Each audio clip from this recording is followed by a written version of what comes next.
How's it going, ladies and bruises? I'm Bob Sixkilla, and welcome back to the life and suffering of Sir Brante. Let's continue with our adolescence, shall we? It's shaken out pretty well so far, not gonna lie. Better than mine anyway, I've only died once. Before long, the entire city hears how a gang of low-born thugs assaulted Stefan Brante. Grandfather ensures that the brash young men are found. Some of them are taken into custody as soon as the lesser death releases them. Did you kill all of them? I thought you only killed one of them. Grandfather seeks vengeance on those who hurt his favourite grandson. Prefect L. Bourne, a friend of your family, promises to personally oversee the trial and ensure that justice is served. Stefan and Grandfather decide to stay in Anazot until the trial ends. Grandfather demands true death for every single assailant. You ask Father to explain something. How can a legal court sentence criminals to true death? How can worldly judgment overrule the twins' law? Your words are true, my son. Their law is second to none, yet the twin gods also made the Empire in all its ways. The court of law exists to execute the laws of heaven here on the world. Should the court of law sentence a person to death, the law high above will always enforce it, and so every execution brings true death.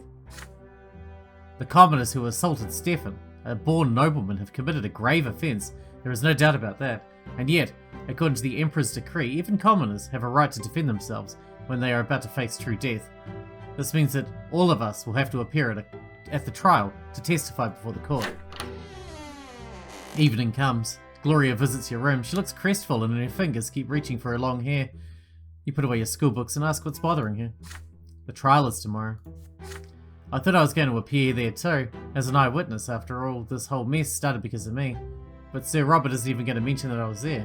Can you imagine? He just says I would ruin the case. Why am I always in the way? Nobody ever mentions me. Nobody has to listen to me. It's like I don't even exist. And I thought Stefan standing up for me finally meant something. Maybe I'll become a part of the family, but no, everything's back to usual now. Gloria tries her best to hold back tears. You do your best to comfort her. Father just needs to keep the family out of trouble. If Sir Robert believes that I only bring trouble, why did he take me into the house at all? Gloria runs away. You return to your books, but you can't help but get lost in thought. What if they told the court that you weren't there either? How would you feel then? There is a knock at the door. It's Father. He closes the door behind him and sits next to you. There is an exhausted look about him. Son, you'll be testifying before the court tomorrow. Please remember what I'm about to tell you. Gloria wasn't at the ruins at all. You went there with your brother to inspect this historic site. The lowborn men insulted Stefan first and then attacked him. Stefan had managed to deal with the assailants on his own by the time the guards intervened. That's lying. Gloria will cast suspicion on the case. If we mention her very existence to the court, the reputation of the family will suffer. Your grandfather will never forgive me if that happens. Do not let me down. We're all counting on you. You recall the night of the fight like it was a moment ago. Gloria sprawled under the feet of those cackling thugs, her poetry, her greatest treasure scattered on the ground. She thinks she's all noble. Those are the words they spat down on her. But doesn't grandfather mean the same thing when he denies that she's part of the family? What if you do what father tells you? But if you do what father tells you, the trial will end quickly. Those commoners will face true death for assaulting a noble. If you mention Gloria, things will get complicated, and you cannot predict how the trial will end. Which is more important to you, what is right or what is just? Convince father to change. I want to do that. Why can't I do it? Oh, because he doesn't like me enough. What an asshole. Oh, man. That is gonna kill me. God damn it. Alright. This is gonna really suck. Lie to father. He hates me. He doesn't like me already. He's really gonna hate me after this. And Gregor. Jesus Christ. He's gonna wait until I'm sleeping and then kill me with a pillow.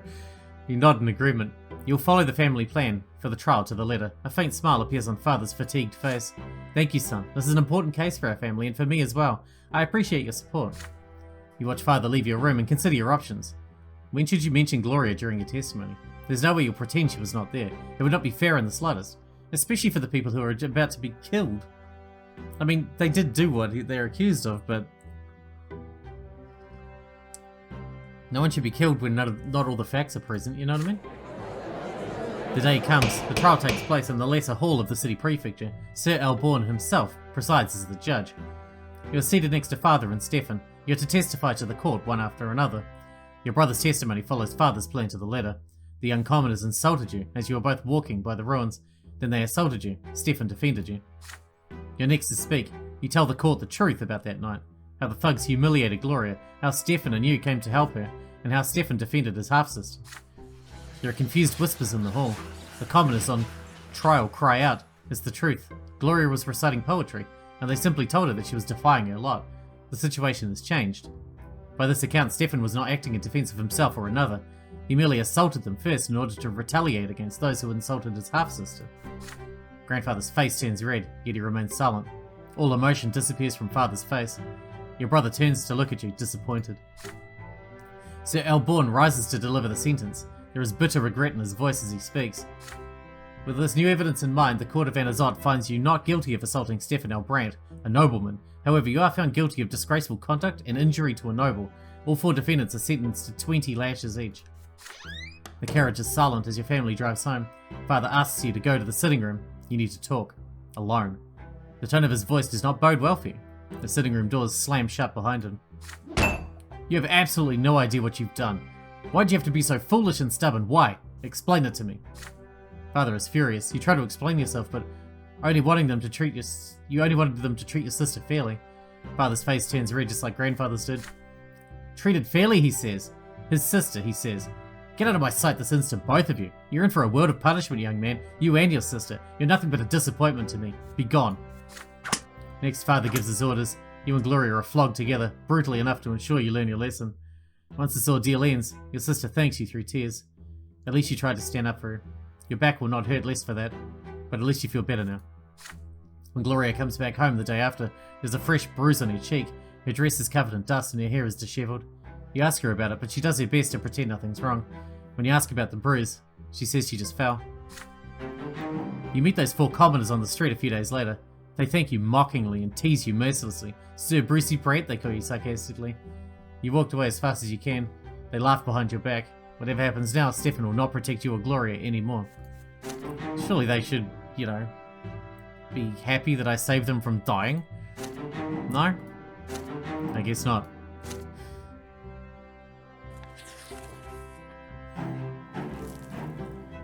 This event is a consequence of your previous actions. The poets, ingenuity equal or greater than 4. Today you and Thomas are to explore the streets of the castle district. You delve deep into the district, right to the old siege walls of Anazot. The city needs these walls no longer. There are no more enemies left for the Empire to fight. Since the twins decided to choose the Tempest dynasty to rule the Empire, it has spread one sea to sea, bringing its rule and peace for many generations. The 2 of you gaze in awe at the old charcoal black markets on the former fortress walls. They say magic wielders during Melanidus' rebellion could conjure gusts of fire with their own hands. See, every time, that fucks me up every time. The rebellious Jurek fought against the Emperor and the Church of the Twin Gods in the days of yore, but nothing remains of his rebellion, now save for scorched ruins and parched land throughout Magra. You and your friends study the old walls and daydream about the battles that took place here during the rebellion. But then you hear a muffled voice coming from somewhere below the ground. You look around and find a hole in the brickwork where the sounds are coming from. Naturally, you take a peek. You see a half-ruined hall, built below the ground, and a handful of young men and women standing there in the dark.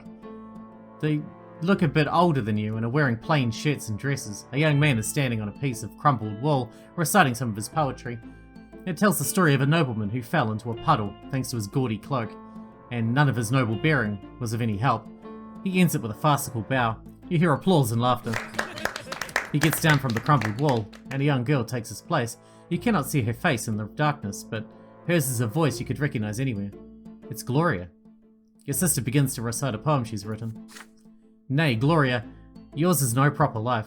You are to be a mother and a wife. Accept the kitchen apron for a gag, and lo, another voice now takes a crack. You're straying from your lot. You've got some nerve. Eyes down and be obedient and serve. Your husband, children, house, they are your absolute. Nay, Gloria, you are but rotten fruit. You lean down and hear her better, but sand and stone fall from under your feet and into the ground hall. Gloria looks up and meets your gaze. Thomas pulls you away from the hole. So they're reading poems, imagine that. They sure hate nobles, and even Gloria. I never thought your sister could do that, but they're sure going to get in trouble if they get spotted by an adult. Bad-mouthing a noble will get you flogged into the next week. Not to mention all the trouble you can get into for writing poems if you're a commoner. You better tell your sister to lay off. We better stay away from them too. You nod. Being around these people puts Gloria in great danger, but you know your sister. It will not be easy to tell her this. Your adventure into the castle district is done for tonight. You and your friend return home. During dinner, Gloria will not look at you. Her hair is all disheveled. Is she afraid or is she ashamed? You're also worried sick. These literary gatherings may spell danger for your sister, but for an illegitimate child like her, there are so few ways to forge your own path. Dinner is over. Soon you and Gloria are alone at the table. What are you going to tell her? I'm not going to convince her to leave. That would be awful.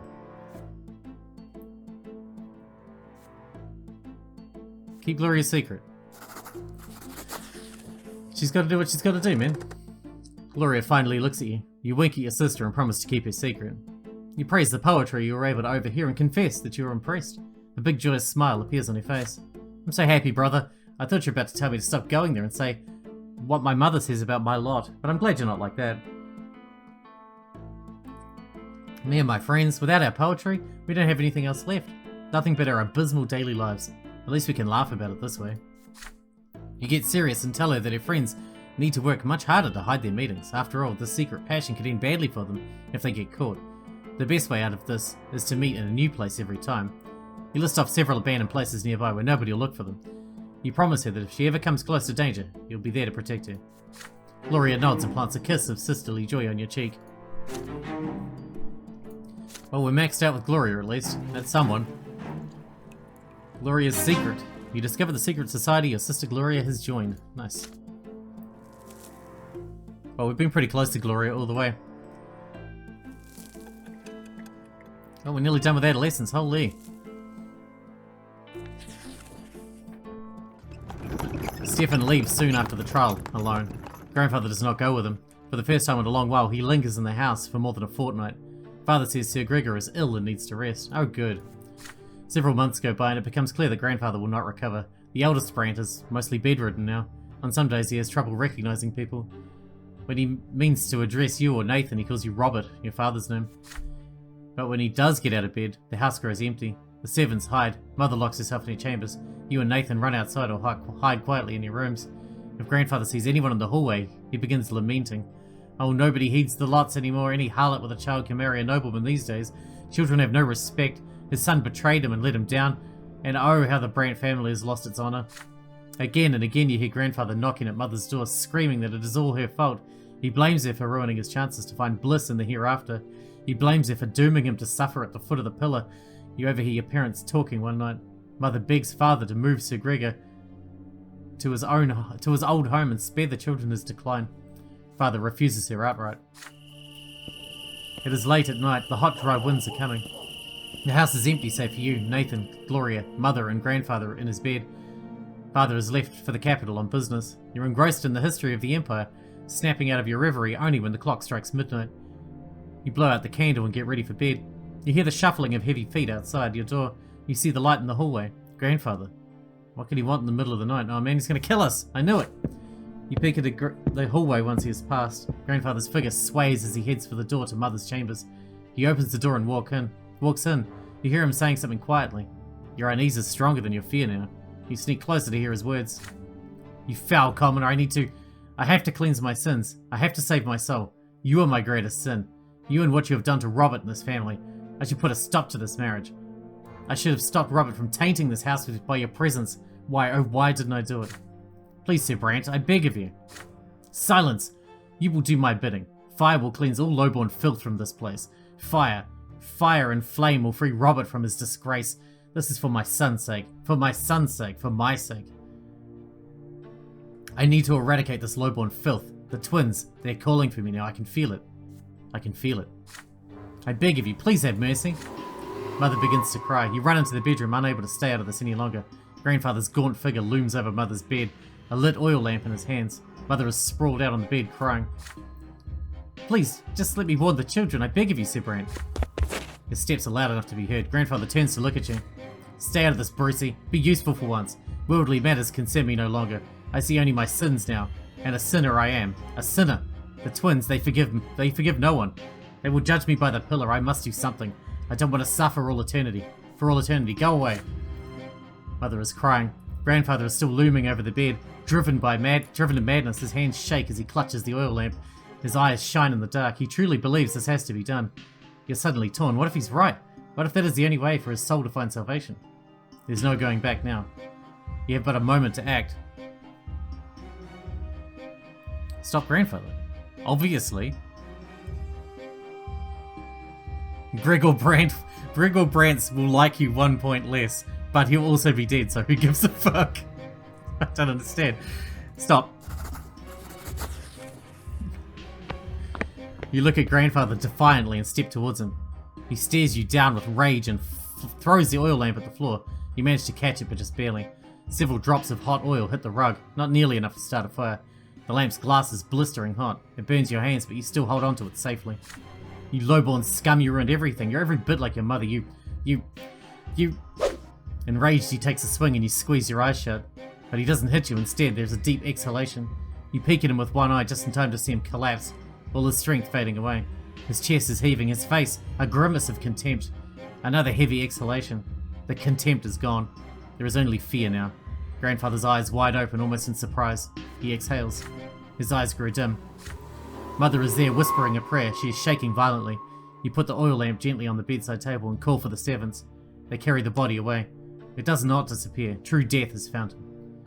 He will never return. You spend the rest of the night with Mother in the sitting room. She will not let go of your hand. For many, many nights afterwards, she keeps seeing Grandfather's shadow out of the corner of her eye. I'm curious, if you live like a really safe life, and you get to like 100 years old without having any deaths, does that mean you'll like die of old age, and then just come back to life, and then die of old age again, and then come back to life, and then die of old age again, and then come back to life, and then die of old age properly that time? Because that would suck. Father returns from Materna in the morning after. He's unusually composed as he arranges for the funeral. The house becomes quiet. Not the looming heavy sort of quiet of the past few months, but the calm relief you all feel now that the crazed old man is no more.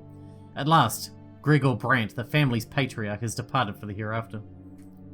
Fuck you, dude. See you later.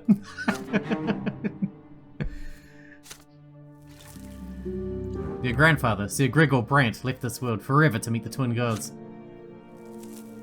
I hope they dislike you as much as I do. The night of grandfather's death shook your family to the core. Yet no matter how it happened, your grandfather, Gregor Brante, is dead and will never return. He was a fearful shadow looming over the rest of the family, the Brante patriarch exerting his influence on all the lives below him, and all of you will remember him forever. Not for a good thing, though. Father is the new patriarch of the family now, yet he still cannot bring himself to sit at the head of the table, where Sir Gregor used to preside. Stefan locks himself away in grandfather's bedroom every day. He'll not talk to anyone. Gloria and Nathan still jump at every sound that so much resembles the knocking of his walking stick. Mother spends all day in prayer at the temple. And yet the house has become calm and quiet with his passing. But there is one more thing that must be done, the final farewell. It weighs heavily upon your soul. The day comes to pay your final respects. Father goes to the tomb alone, save for Stefan, Nathan and you. Mother and Gloria stay at home. Only nobles are those who may become nobles, may join this ritual. There is a solemn silence as you walk to the crypt. Father is the one who breaks the silence when you finally reach the door of the family crypt.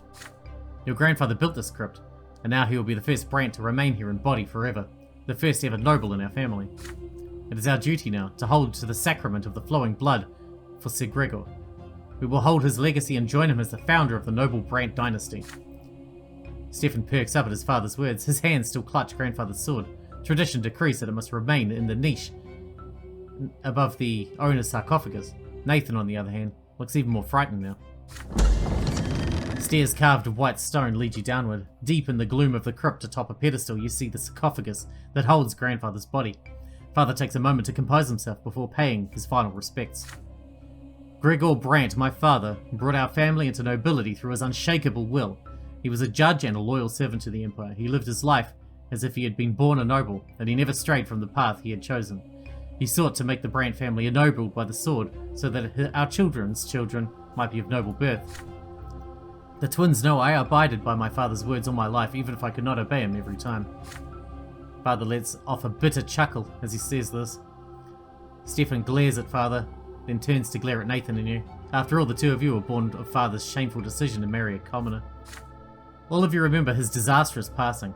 He did not die the true death he deserved, yet we must all know that he fought for the future he believed in to the very end, and he would be proud to see his family bid him farewell with a sacrament of the nobility. Stefan still glares at Father sullenly. His fingers remain clutched around Grandfather's sword. Nathan barely pays attention to the words. He looks around with unease, his arms folded across his chest. Father reaches into his jacket and pulls out a slender dagger, thin and sharp. He takes off his gloves. Watch me carefully, my sons. Make a small cut on the palm of your hand and let your blood flow into this duct on the wall of the crypt. It will join your grandfather's blood here and flow forever. Then ancestor and progeny will become as one. We shall enter our family's blood tide and receive grandfather's final blessing, for his blood flows first in our blood tide. He will respond to you. You're a part of him and he is a part of you. With a quick motion, Father slices his hand and holds the bleeding cut above the small opening in the wall. And then he hands the dagger to Stefan. Stefan cuts his hand without hesitation and does as Father did.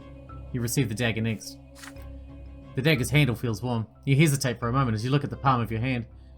If you participate in this ritual, you will enter the Brante blood tide. You, a low-born child. A child who is still a commoner. Are you ready to claim your legacy as a descendant of the nobleman, Gregor Brante? I mean, we are what we are. Oh, I can't change it. I can't choose anything. The eyes of your father and brother are upon you. Nathan, the youngest brother, will follow your example. You can be certain of this. I can't do that because Gregor hated me. -4 needs to be at 2, and my nobility's not high enough. I can't bleed because I haven't done the nobleman's sacrament. At least you get willpower back, I suppose. Nathan goes up 1. Dad's gonna hate me even more, though.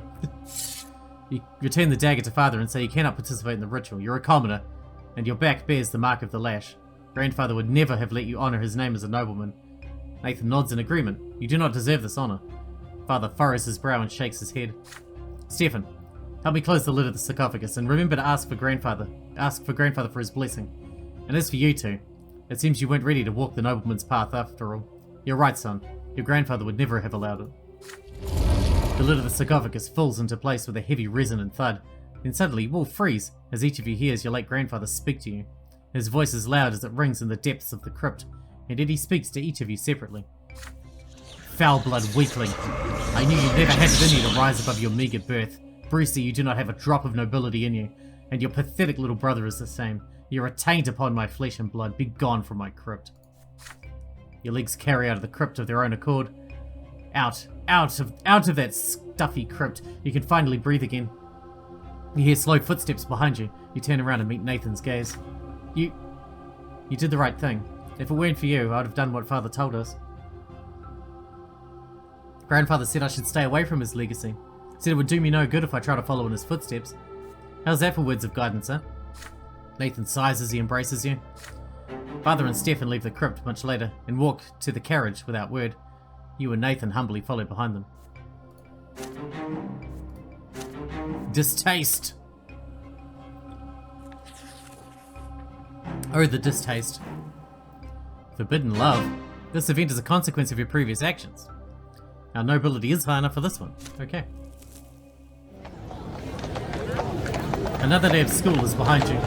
You're now wandering your district, taking your time before going home. It's getting dark. Soon you're walking past the splendid mansion of Count Velasco, one of Magra's richest landlords. You hear a familiar voice from the other side of the iron fence. It's Stefan's voice. It is followed by the sound of a young lady laughing.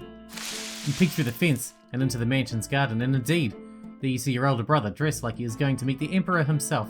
He's currently busy helping a pretty young lady out of the window. She locks him in an emotional embrace. You recognize her, Maria L. Velasco, Count L. Velasco's daughter.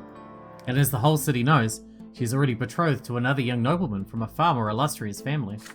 Oh, Maria, I thought I'd have to come down to earth from your heavenly abode, but your very touch brings me to the heavens. He brings the Count's daughter up and holds her in the air. She laughs almost imperceptibly and kisses him on the cheek, but then Stefan takes her by the chin and turns her face to him. Their lips join in a kiss. A flurry of emotion washes over you as you watch it happen. Stefan is putting the reputation of his entire family at risk.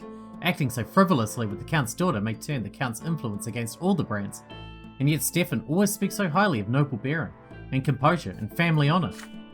Stefan's face is glowing with joy. Your older brother, he's happy, truly happy. You've never seen Stefan like this. as his arms hold the Count's daughter in a tender embrace so gently as though he fears to hurt her, and Maria reciprocates his feelings. Must you really rob them of that secret joy? If you ever speak to him about this, no one else must hear it. You wait by the gate patiently until Stefan decides to return from his escapades. He is startled when he finally notices you standing by the gate.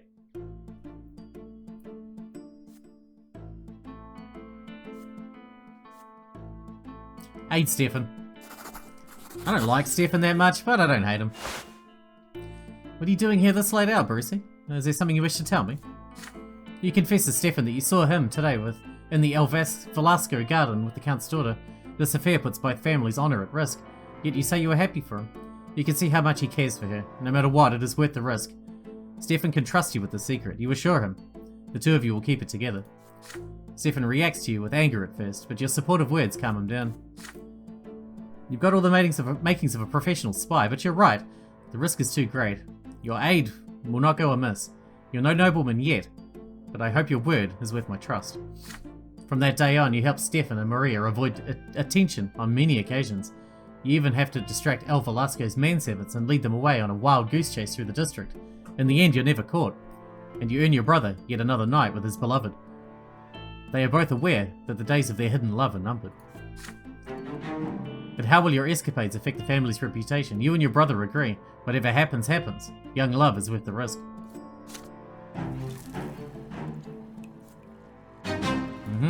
That's going to come back to bite us, I'm sure, but I'm looking forward to seeing how. That's the main thing I want to see. How is that going to bite me in the ass? What fascinating ways is that going to hurt me later? Grandfather's passing and last respects have left a mark on the entire family. His words relayed from the hereafter keep echoing in your mind. You still do your best to avoid the memory of grandfather's last night and spend more time on the city streets with Thomas and your other classmates.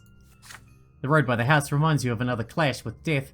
Sometimes as you walk along that road, you recall Sophia, the beautiful girl with the wonderful eyes and the terrifying, thundering hooves. You've not seen Sophia since that fateful day. The children who live nearby say her parents sent her to a rich Arknian family, the Ottons, as a servant. The sun is set, the pillar shines palely in the dark sky. Thomas is ill, so you decide to visit him and tell him of the latest news. The streets seem oddly agitated tonight, full of horses, cloaked men, strange faces and hushed voices. A young nobleman in a heavy embroidered cloak is walking back and forth, clutching at his sword nervously. There is a grimace of rage on his delicate blue face. He is an Arknian. You overhear voices. Sir Otton. The girl's not at home. We searched the house. Her parents swear she ran away from home too. They claim they wanted to bring her back. Just do whatever it takes. Turn this loathsome district upside down if you must, but bring my servant back to me. She's here. Sophia ran away from an Arknian? How can this be?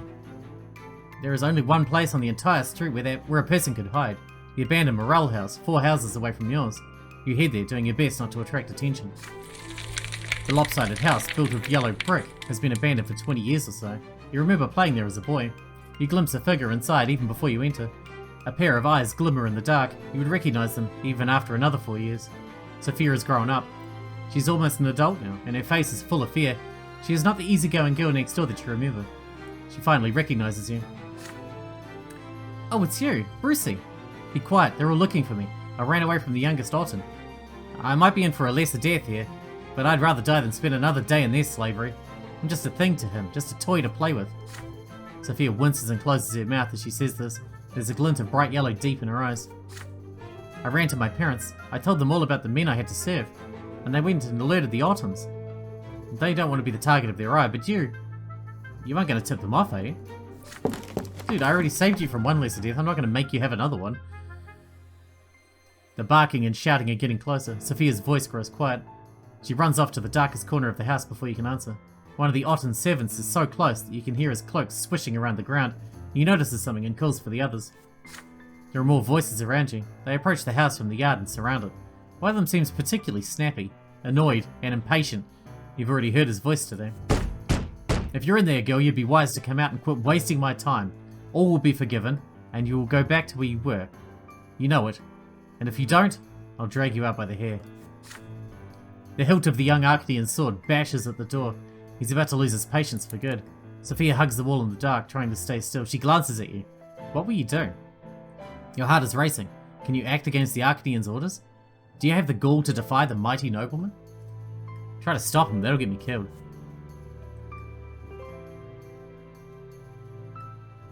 Help Sophia flee? That one we could do. Bring Sophia back. Oh my god, that would be fucked. Wouldn't it? I can do this because of my ingenuity and willpower. It's going to cost me willpower. That'll make Sophia trust me. So with this one, it doesn't cost willpower. So these two have the same effect. Except this one doesn't cost willpower. So let's do this one. It doesn't look like we're going to die, so let's do it. You pull yourself together and walk slowly to the half-collapsed doorway. Sophia stays behind. The tall young Arknian stares you down, his condescending smile dripping with scorn. In your most assertive voice, you answer his question. You'll find no fugitive girl in this house. What are you doing here, boy? I wasn't speaking to you. Out of my way. Otten needs no permission to enter, so he steps inside. You stand in his way. You've already assured the young Arknian there's no one else inside. You've done him a great service. What makes him doubt your words? Why, you lowlife? How dare you stand in an Arknian's way? You must have lives to spare. Otten backhands you with immense strength, sending you enough to send you flying. The Arknian draws his sword and rises it to the air, but then one of his men shouts, "Sir, there she is!" The Arknian turns around and briskly walks away. Sophia used your distraction to climb out the window in the back. You jump to your feet and escape the house in the same way. Sophia's slight silhouette is gaining distance far ahead. One of Otten's men is chasing her down, ready to catch her at any moment. But then something unbelievable happens. Sophia lets out a dreadful scream, and the air around her sizzles with golden sparks. Otten's man falls to the ground, clutching his head. Sophia freezes for a second, as though uncertain of what she just did. What was that? Otten screams at her right next to you.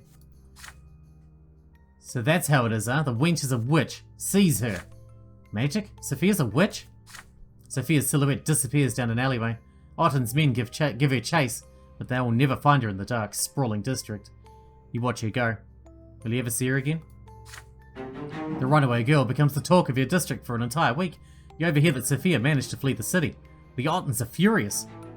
After the sudden disappearance, she disappears from your life once more. You'll not see her again until much, much later.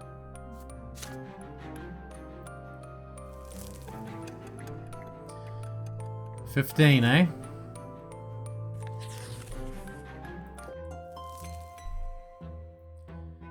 You're about to turn 15, just one step away from adulthood. Mother is anxious at dinner today, barely touching her food. You exchange glances with Gloria. She carefully tells it she wants to go to the tailor. Mother shudders and her hands clench into fists. No, don't you dare leave home today. I forbid it. That dirty heretic Fotis is preaching his lies under the silver tree today. Twins willing, I don't want you to hear any of that. You and Gloria glance at each other. Fotis? He is a patriarch, the head of the clergy throughout the entire province. That is the first time you've heard Mother speak like this about a priest, especially such a high-ranking one. Once you leave the dinner table, Gloria comes to your room with a cunning expression on her face, like she's about to play a trick on someone. She has a plan. The two of you should sneak out of the house and go to the silver tree. You simply must hear the sermon for yourself. What's so bad about Patriarch Fotis? Why does Mother hate him so much? You two are grown-ups now. Surely you have a right to know. You agree with your sister. Together you sneak out from under your mother's watchful eye and hurry to the silver tree. The temple block is full of people from all ranks and estate. There is barely enough room for you to squeeze through the crowd. The crowd is gathered around the very roots of the tree.